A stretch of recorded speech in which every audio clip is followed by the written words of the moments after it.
Assalamualaikum warahmatullahi wabarakatuh.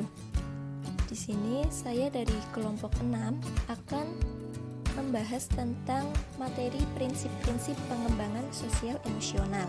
Sebelumnya, anggota dari kelompok 6 ini ada saya, yaitu Anissa Nurul Hidayah, dan juga ada Huriyah Adibah. Yang pertama yaitu pengembangan sosial emosional anak usia dini. Pengembangan sosial emosional merupakan suatu keadaan atau situasi yang utuh dapat berupa pikiran ataupun perasaan yang nampak pada perubahan biologis yang muncul dari perilaku seseorang. Bahasa emosi mengarah pada sebuah perasaan atau pikiran. Mengembangkan sosial emosional itu harus dilakukan sejak dini, terutama pada usia teman kanak-kanak.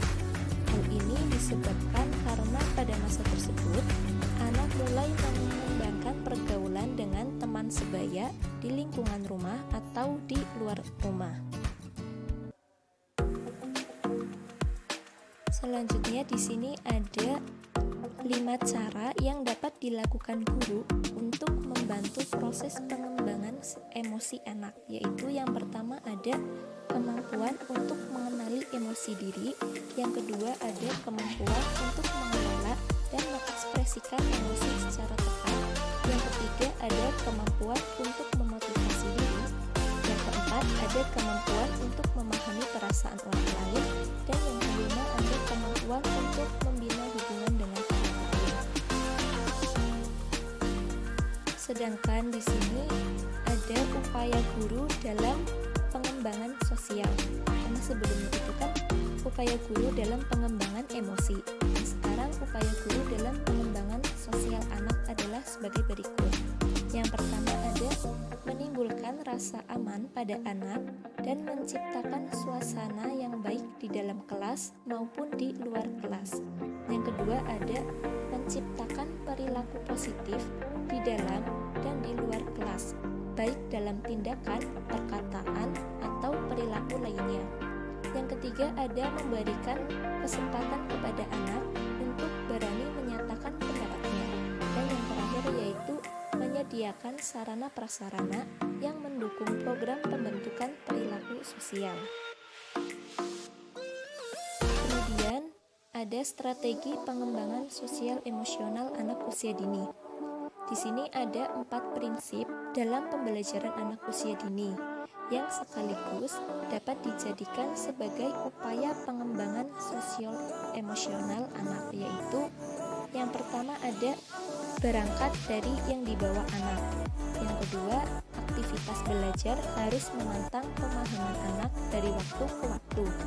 Yang ketiga, guru menyadarkan persoalan-persoalan yang relevan dengan kondisi dan lingkungan anak. Yang keempat, guru membangun unit-unit pembelajaran seputar konsep-konsep pokok dan tema-tema besar. Selain prinsip tadi, ada beberapa strategi guru di dalam kelas yang dapat mendukung pengembangan pembelajaran sosial emosional anak, yaitu yang pertama, membangun suasana kelas yang responsif dan memberdayakan. Yang kedua, mengembangkan masyarakat kelas yang aman dan terawat. Yang ketiga ada menggunakan kerangka dan rencana pembelajaran yang komprehensif. Dan yang terakhir ada menggunakan metode instruksional yang dapat meningkatkan perkembangan sosial emosional. Selanjutnya di sini ada pendekatan dan metode pengembangan sosial emosional anak usia dini. Yang pertama yaitu ada pendekatan. Di sini pendekatan itu meliputi yang pertama pendekatan terpadu, yang kedua pendekatan rutin, yang ketiga pendekatan terprogram, yang keempat pendekatan spontan, dan yang terakhir pendekatan keteladanan. Selanjutnya ada metode pengembangan sosial emosional anak usia dini, sebagaimana yang dipaparkan oleh Ali Nugroho dalam bukunya Metode Pengembangan Sosial Emosional, memaparkan sikap yang dapat dikembangkan melalui kegiatan bermain, yaitu sebagai berikut. Yang pertama ada sikap sosial, Ada sikap berkomunikasi, ada sikap mengorganisasi, dan juga ada sikap menghargai orang lain, dan juga menghargai perbedaan-perbedaan.